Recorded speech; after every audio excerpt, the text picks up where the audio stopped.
August the 2nd, 2023. Guys, there's a lot going on between what's happening here and overseas, but here we saw that Trump was indicted yesterday right after the Hunter investigations started. And of course, we know why that is happening, distraction. I'm not saying that I will vote for Trump because of the Operation Warp Speed and a couple other things that he did. Bump stocks, and I think he sent the first shipment of weapons over to Ukraine before the conflict started when they were talking about it.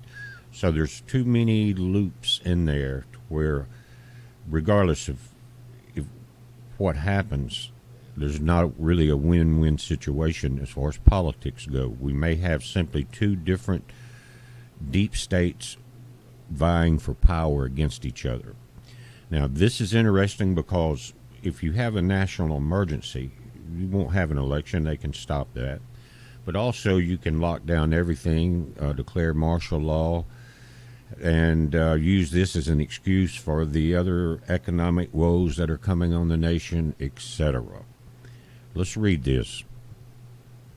The CDC's website has a very eerie warning regarding ant poisoning, and that's what we need to refer to this now, from now on, if we're going to talk about it on this channel. If you have anything to say, mention ant poisoning or the disease, whatever you want to. Don't mention this word again. I had to in the beginning. It says on the CDC's website, it warns that if a bioterrorist attack were to happen, now bioterrorists can be inside the country, outside the country. In the last 3 years, we've seen it inside the country. It says the bacteria that causes ant poisoning would be one of the biological agents most likely to be used.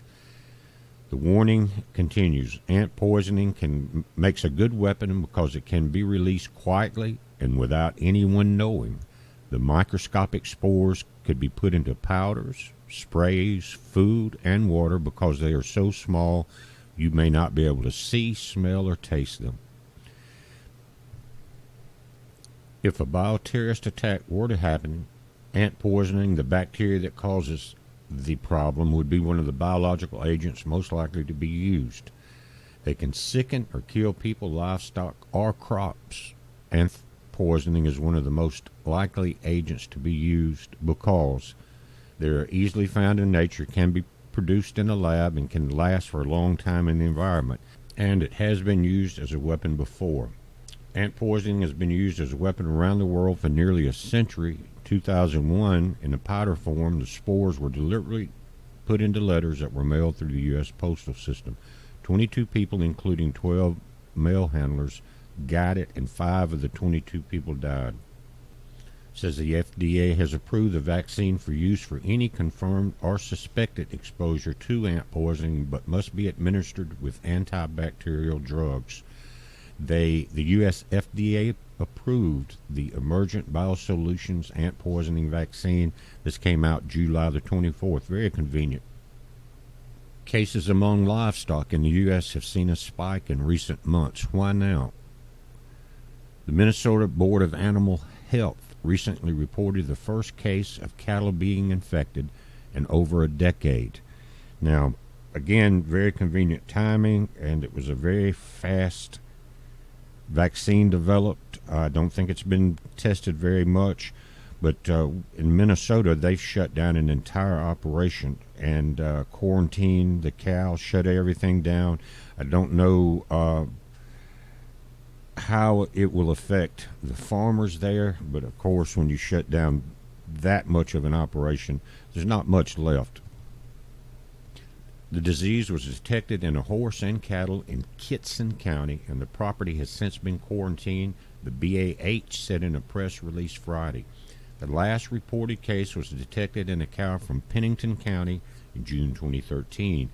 In the past, it has typically been concentrated in northwest Minnesota and is rarely seen in the state as livestock can be vaccinated against the disease. Back in March, Democratic presidential candidate Robert F. Kennedy said he believes that the three-letter agency is connected to these attacks. Now, a lot of people are for Robert F. Kennedy Jr., and even though he's a Democrat, and they talked about a mixed ticket between him and Trump or him and someone else because he talks more like a Republican.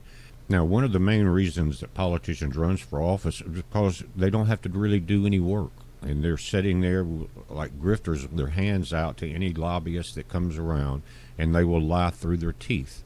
RFK Jr. touted Bitcoin but said he wasn't an investor. Financial records show otherwise. Robert F. Kennedy Jr. lists on his June 30th financial disclosure report a brokerage account that held between $100,000 and $250,000 worth of Bitcoin. Kennedy, who was running for president, told a crowd of crypto enthusiasts in May that he was not an investor in Bitcoin.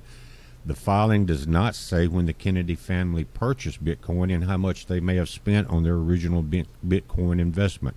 Hours after publication of the story, the Kennedy campaign said that the Bitcoin investment was his wife's.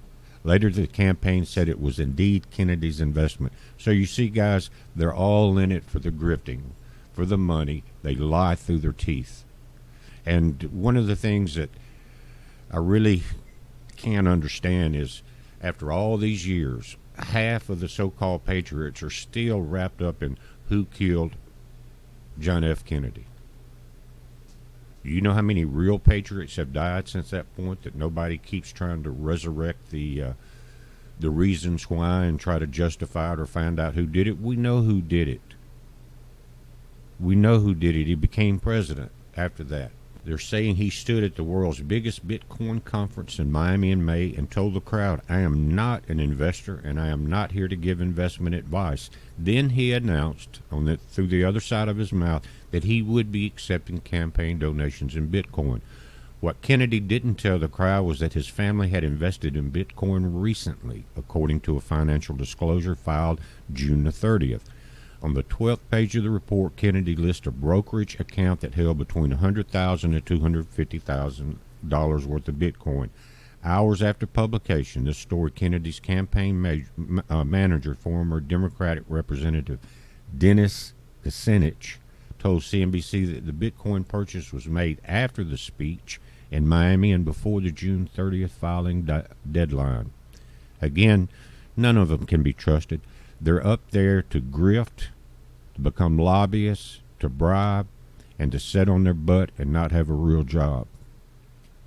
But guys, what's coming down the pipeline is going to be very dangerous. Unlike the last one, the cause can be as bad as the cure. You understand? The disease can be worse than the vaccine. But what is going to be in that vaccine? Would we be seeing the same thing? Think about what I'm telling you. And if you want to comment in the videos, comment about ant poisoning. We appreciate it. It's a heads up. Be safe.